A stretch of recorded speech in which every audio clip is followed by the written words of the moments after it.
As auroras polares são como luzes de neon gigantescas. No caso da luz de neon, a eletricidade introduz partículas magnéticas em um tubo cheio de gás. As partículas do gás se agitam e começam a brilhar. Se o tubo contiver apenas neon, o brilho será vermelho. O acréscimo de outros gases, como o argônio, produz toda uma série de cores.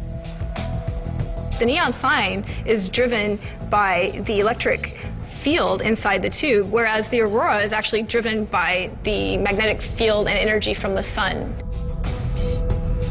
Quando as partículas de energia de uma tempestade solar deslizam pelo campo magnético da Terra em direção aos polos, ativam elementos na atmosfera, fazendo-os brilhar.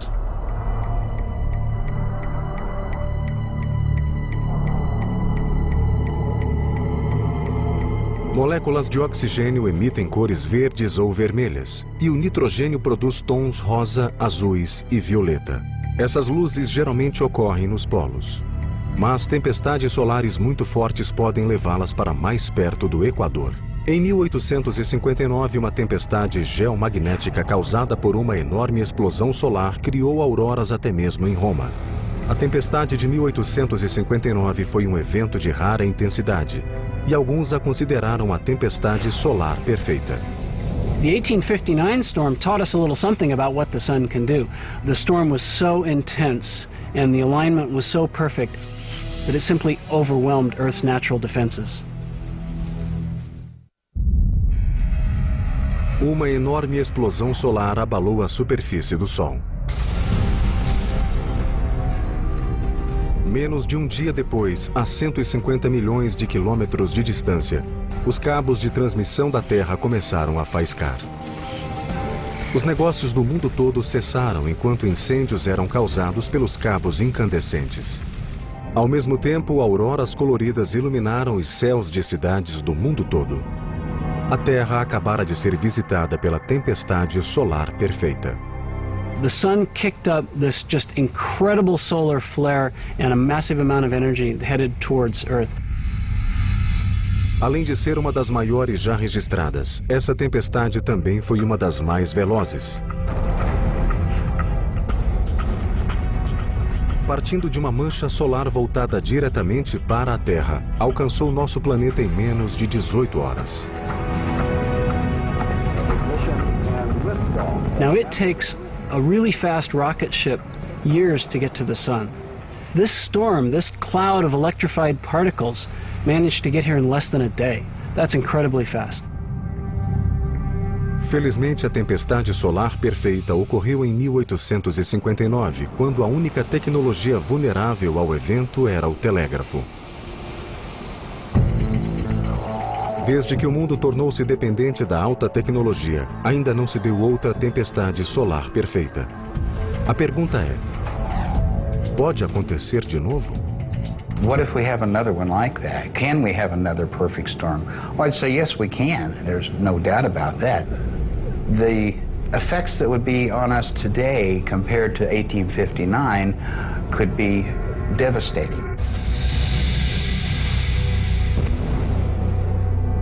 The effects on Earth and on our communication systems, we don't exactly know. That's the scary part. Nossos sistemas modernos podem ser derrubados como casas de praia durante um furacão. Imagine se perdêssemos os satélites que transmitem ligações de celulares, sinais de televisão e transações bancárias. E se ao mesmo tempo fontes de energia falhassem, mergulhando regiões inteiras ao escuro durante horas ou semanas? Se esses serviços essenciais não fossem restaurados rapidamente, o caos se instalaria. It would definitely be a ripple effect upon society and every man and woman and child that lives on this earth.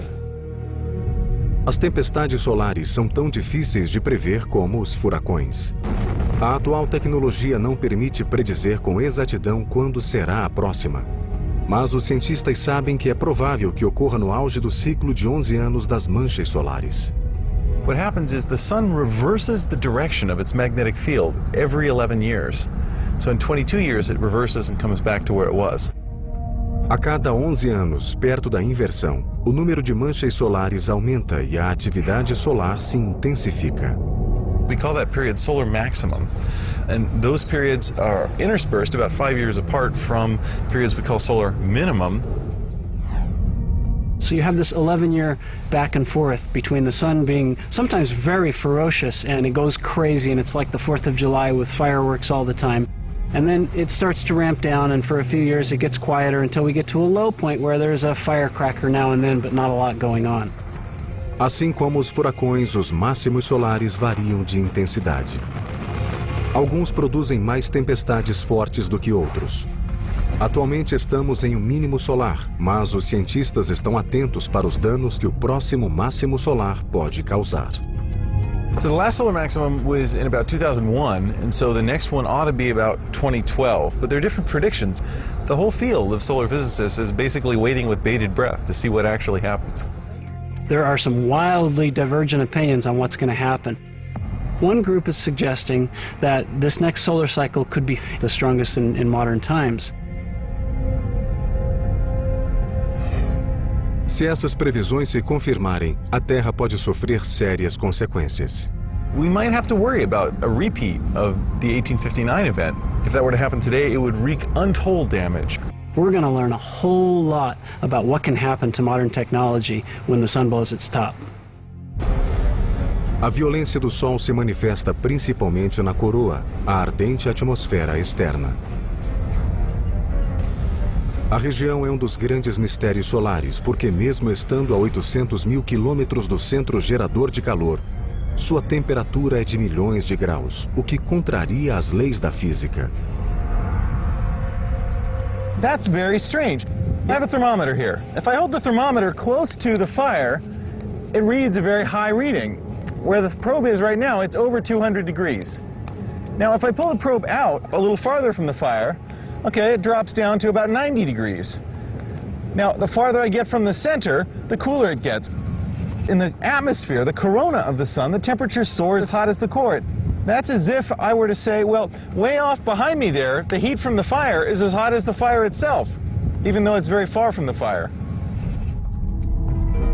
Que força causaria o superaquecimento da coroa? A resposta é surpreendente. A flamejante coroa solar arde a milhões de graus. Durante séculos, os cientistas se perguntaram como podia ser tão quente se estava tão distante do centro do Sol. Depois que os satélites ofereceram uma visão mais nítida da superfície solar, pistas começaram a surgir. Sob a coroa, a superfície do Sol literalmente ferve. The reason is that the entire surface of the sun is covered with convection cells, hot material from the inside of the sun. It rises up through, reaches the surface, cools off by glowing, giving off sunlight, and then sinks back down. Each bubble of material that comes up is about the size of Texas. It spreads out across the surface, cools off, and sinks down in 5 minutes. So that's a tremendously violent process. Well, that's happening in literally almost 1 million places over the entire surface of the sun all the time, around the clock, 24/7. Além de violento, esse processo é extremamente ruidoso. The sun is a tremendously loud place. If you could imagine covering the entire surface of the sun with speakers being driven as hard as the loudest rock concert you've ever been to, that would be comparable to how loud it really is on the surface of the sun. A superfície turbulenta do Sol cria energia sonora bastante para aquecer a coroa a milhões de graus.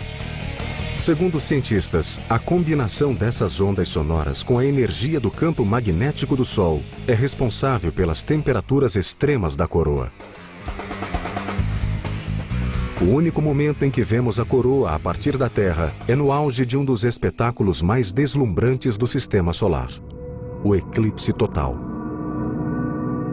Antes que os cientistas os compreendessem, esses eventos impressionantes provocavam medo. Os chineses antigos achavam que um dragão estava devorando o Sol. Mas o que acontece no eclipse solar? Em termos simples, a Lua bloqueia nossa visão do Sol. Imagine that you're sitting in the movies watching very happily something going on the screen, and then somebody in the row in front of you comes across and blocks your view. In the movie theater, you might not want that person to come across in front of you, but at an eclipse, we're very lucky to have the moon come across the sun, and we're lucky to have it come right across the middle. Também é uma sorte que a Lua, embora seja 400 vezes menor do que o Sol, ao mesmo tempo esteja 400 vezes mais próxima da Terra.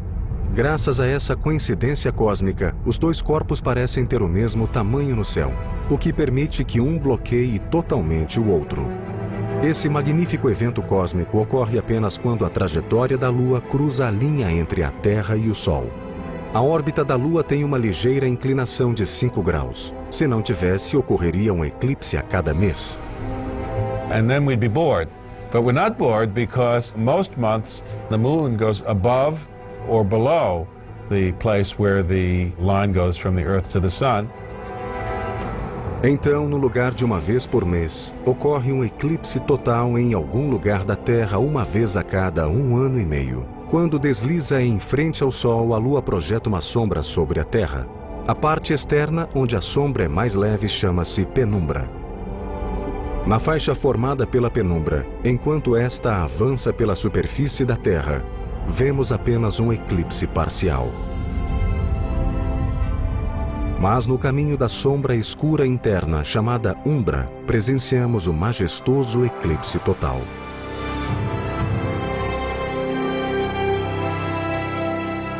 No entanto, se não for possível viajar para uma zona de sombra completa, é preciso esperar no mesmo lugar por um eclipse total, que ocorre apenas uma vez a cada 300 anos.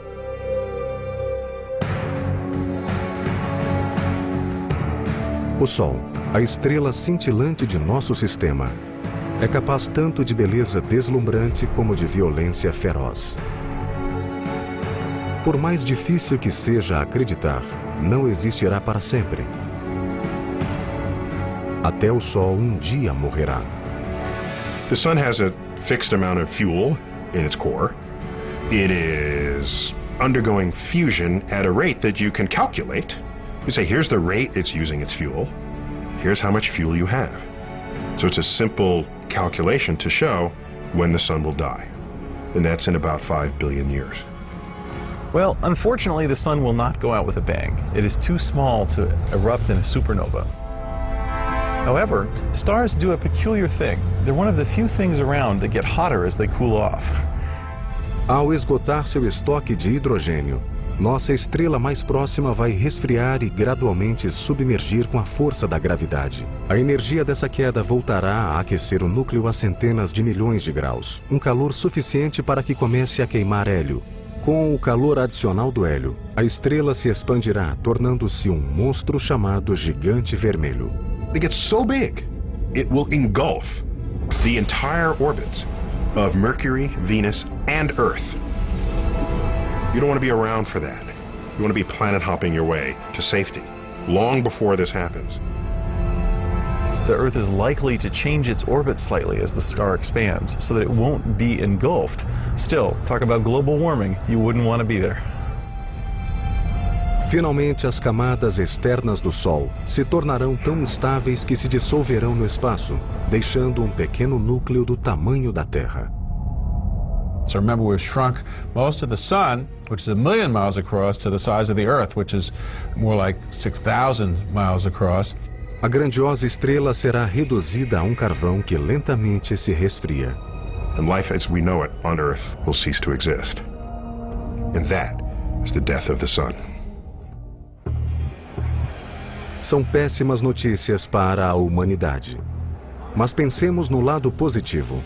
We've got 5 billion years to prepare for this disaster. Por enquanto, a humanidade banha-se na luz do Sol no apogeu de sua força. A ciência descobriu muitos segredos de nossa estrela mais próxima, cuja beleza nos deslumbra na mesma medida em que sua fúria nos assusta.